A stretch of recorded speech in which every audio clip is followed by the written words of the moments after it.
manyangafu okinyi majaber janeno mar LTN eseche machalo kamagi gi eki wan kod tarik noendo ma 22 e dwe mar 11 odong' kanyo endo ndalo madirom mana ndalo 40 to mana gariyo kama kata gadek to walung'o higani. En kinde maber ahinya ka waromo kaendi mondo wachak juma niendi kanyakla. Nyinga en Nick Okello kaka pile. Ma en chenro mar nonro mar Oboke kaka pile. Oboke nitie kaendi Oboke adek. Oboke ma The Standard, Oboke ma The Daily Nation kod Oboke ma The Star. Abro chako kod Oboke ma The Daily Nation kama koro nitie kaendi thor mar wach mantie kanyo maduong' en mane koro jang'ad bura maduong' mapacho kaendi machon masani koro osedhi yweyo masani tinde ok ti Maraga kanyakla koda ka okil kama loka moro nitiere koda kama endi ywaruok mar tipo ma bende koro iwacho ni en gino endo mamulo omenda madirom milion 220 mane Maraga ne ochiwne mar mondo mi koro jomopogore opogore oyud mago eko magin bura kani ng'ado mano endo mani korgi. Mane gima koro wachre kaendi.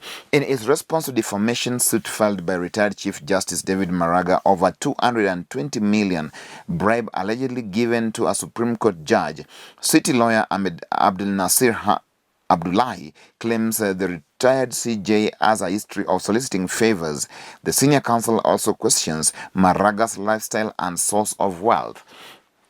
Gisema chako yuare kama endo koro kinyo gimomiyo Maraga gi Abdul Nasir Ahmed yuare kama endi inyalo somo kanyo mondo ing'e to koro en ang'o. Wach machielo mantiere kaendi: no beer, no travel without COVID certificate. Jogo koma bende kwoto kuong oseketu manendo e wachno endo mar ng'eyo ni kapo ni pok idhi mondo mi omi manendo ma en chanjo. Ok bi ni mondo mi dhi lol manendo ma en amuna mari kamano be ni lole amuna nikech ionge gi COVID certificate. Dhi mondo ikaw chanjo. Enta ng'umono jomoko dhi kaw chanjo. Gini endi nitiere ichiwe nono. Dhi mondo ikaw chanjo piny owacho sani koro go matek ni kapo noni koro okitimo ang'o ionge certificate mar COVID to kata mana dala ok ibi dhi onge kata dhi dala e Christmas ni. Mane gima timre. Anyone who has not vaccinated against coronavirus might be denied services in government institutions and entry to hotels and bars this festive season. In what is likely to cause anxiety ahead of the December holidays, Health CS Mutahi Kagwe yesterday said those seeking public service must be fully vaccinated. And let makoro seketi nikanya kikwachi no kining'eyo. Wachi machelo mane yie kaendi, it's all over. Okay, it's all over. It's only over. What next for Manchester United after Solskjaer sacking manelero mantiere kanyo endo? Ng'eyo ni Manchester United nyoni inde bade.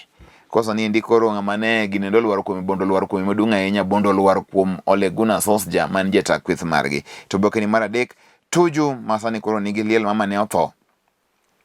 Tuju wacho ni my mom's co-wife breastfed me. Nyiek min-gi nodhodhe. Somani story ni inga kanitiere. Courtesy of his mother, the love he received as a baby brought down walls and neutralized the toxicity of polygamy. Manegi mantiere. Okni iwacho ni do tericho do moko beyo. Kanyiek mama ni odhodhi. Niso ni do ok en gima rach ahinya. Ji moro kete weche moko mandhari mang'eny maonge tiende ai koro ichako himre ka yiem nono. Ruto trashes opinion poll, votes to win by 54%. Duale wacho ni this poll is a creation of deep state and a propaganda campaign to derail Ruto. Sani ndi ngino mbolo mar parso keto bosebedo ka wacho ni sani koro Ruto ntiere kod kwanata malo moro kanyo endo moparo ni okoromo kod wacho ni obro loyo ng'weje ni endi e round mokwongo gi kwanata malo 50 kod ang'wen omiyo mosebedo ka wuogi wacho ni mago gin tich mag deep state. Oboke ni mar abich, Western demand Raila's running mate slot. Wacho mantie jogo mantiere gwenge koma Western Kenya sani dwaro mar mondo mi Raila be koro bed manendo makoro ng'abro kao ng'ama jalupne koa achiel kachiel mane gwenge mag Western. No beer, no travel this festive season without COVID vaccine certificate. Mano wasewacho entie Oboke nendo mar auchiel ka adhi nyime kaendi. Police probe mystery death of BBC reporter. Michelle pressed the alarm bell during a confrontation with the man. Mailer mantiere kanyo endo nitiere ja fwambo moro masanindi koro ne ngimane bende koro olal e wach mabende pod ing'iyo ni to enang'o obila ng'iyo ni to ja fwambo kod od bura ma BBC nindi ang'o manomiyo otho. Wanjigi takes on Kinoti over guns. Politician Jimmy Wanjigi has told Directorate of Criminal Investigation boss George Kinoti to present himself to prison if he was not willing to obey court order directing him to hand over guns seized from him in 2017. Wanjigi said on Thursday, court ruling was clear, adding that he was not willing to comment much about a matter that is still in court.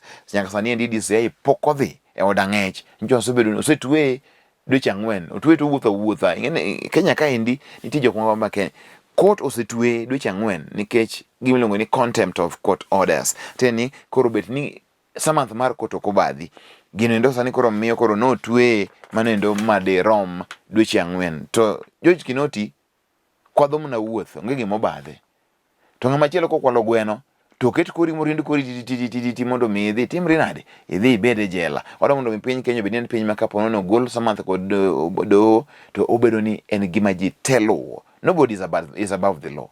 Mane gima nitiere. Ka wadhi nyime pa josomo kod yondiko ni kanyo endo aneno kinyisa ni koro mondo kas lweta chuna dhi kaso lweta nitiere ka endi to Oboke ni 27 nitiere ka endi agaja go eko mabendo ture matimata agaja go eko bende mag suduku gin ka endi te nyaka ka sulwe mago eko ma wan go ka nyalo ngento sulwe mari nonyuli dwe mani ng'eny sulwe mari wacha ngoka wuono chenro mag wang' jowi mopogore beni kanyo sama bende kora biro e weche mag tuke. Oh, it's all over. What next for Manchester United after such just sacking? Manchester club plan to hire interim manager till end of season, but Carrick takes over the hot seat immediately for the forthcoming games.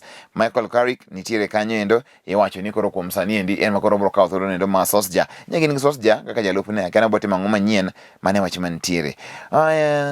Candidates to replace Sosja at Man United gine kaka manendo ma Pochettino girini ka endi Zinedine Zidane girini tie joma bende koro nchane osaringo oko gi kaka Jose Mourinho, Louis van Gaal kod David Moyes. Motek wadhi ka endi kod Oboke Mother Star.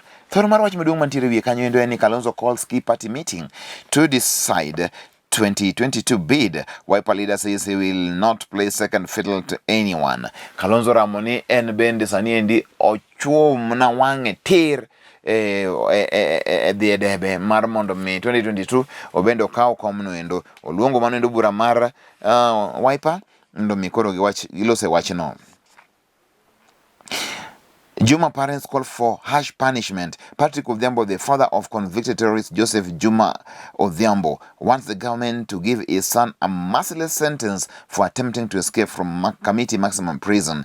He believes that his terror links and his escape from jail, 30-year-old Juma Elias Yusuf, should be behind the bars for long. Baba ni ocho ni mondo idhia odang'ech mi bedu kuro ko dwar wachini kendo wachini mondo mie kum malet ahinya kae ni chwade malet kabisa kangini kum moko mie kum mapek mondo mi maendi obed ni en ranyisi en ler ma sani koro timre ka baba ni monyuoli wacho ni gima kamano ng'e ni iromo kore. Gojin lock him up for long, says terrorist Juma's father. Baba ni kosa wacho kamano en wach malich ma kadhi nyime en mani Oka denies its owed by DP and Raila. Anyalo somo kanyo endo koro jogo eko magin jo Oka wacho ni Raila kod Ruto ok sergi mondo ing'e to koro ma wachre kamano nang'o. Ogolo omenda madirom bilion 4 mar medo mago eko classrooms e skunde ma pacho kaendi. The National Treasury has released an initial 4 billion to the Ministry of Education to commence the first phase of CBC class infrastructure development program. Mano wach maber onego ne mago eko katimre piyo nikech nitiere noro mang'eny ahinya mag jogo eko matiyo kuondego eko. Kang'iyo kaendi dhano mar LTN nitie mach ma Alfred Mutua pod dhi nyime kanyo inyalo somo ing'eni to koro Alfred Mutua ni en ng'ama nade. Pa josomo kod jondiko ni kanyo pani Bob na bira achiel kachiel nyaka weche mag tuke. Leopards in the red again. Coach Austin's break silence as Ingwe's fortune crumble further. My Indian machini ko refs Leopards sani ko podu kum gimo kerot geni akiri kiki.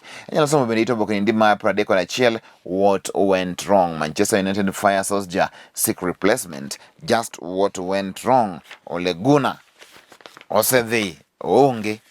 Manchester United sani ndi koro na malit mi wuoro. Kabiro ka indi Oboke ma The Standard wach mantie ka indi matanga wachni achiel kachiel ni speaker on Uhuru Raila secret pact. Maendi en Justin Muturi wacho ni koro wachni endo mantiere maling' e kind Raila kod Uhuru Kenyatta odo mondo mi oler gi ka indi achiel kachiel. Edho jo wagunda ondiki ni in a candid interview, National Assembly Speaker Justin Muturi, a close ally of President, shares tidbits from his interactions with the head of state, who he reveals told him about the handshake and Raila's retirement from politics. Mane wach mantie kanyendo, so mane koro gima owacho. Kichkred Muturi biro gi wach moro ka mok wang'e wach ni to koro mara en to koro ma mane. So me ane kanyendo achiel kachiel, sama bende koro wadhi nyime ka, aneno ka nitie jago moro mosetemo donjo KDF kuom higni 15, koro nokawe. Higa ka higa otema to lwar. Higa ka higa otema to lwar. Omiyo nyaka ing'e ni gimoro amora mikete chunyi ndio mondo mitim, Nyasaye biro miyo ikadho badhono e saya. Koro never give up. Barani iluongo ni Gideon Sang. During the interview, he was successfully recruited into KDF after trying for 15 years. Hey. Hengi nyithindo 4 gi dhako. Teni gi diploma electrical installation. Abende piny owacho mano chung'ne to yude. Mano nyiso ni kidwaro gimoro ket geno. Jo-Ibrania 11 wacho ni geno yien bedo gi geno ni gigo maonge nitie. Mano en Hebrews 11. Kisomo kanyo ndio tibonjo gima miyo yie en gima long'o ka intiere godo. Uhuru may let best man win, Speaker Muturi says. Mano wach Muturi nyalo some. Jo-Oka okweni gintie kanyakla kendo gimakre kaka long gokanda nyaka dakika mogik e seche makoro ji dhi e yiero siasa ma Kenya.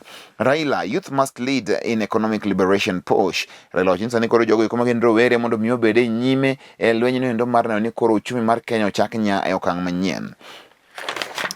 Ka wadhi nyime, pa josomo kod jondiko ni ka magi kiotiep nyaka ito Oboke ni mar 20 pany ma 20 to Oboke ma 20 adier ae koro ibobiro mageche ko mag koro tuoche minyalo somo kanyo endo nitiere mano endo e Standard Health kaendi ing'e tuoche mopogore opogore inyalo tim gi nadi. Mano en gima ber ahinya. Counties ka weche ng'eny.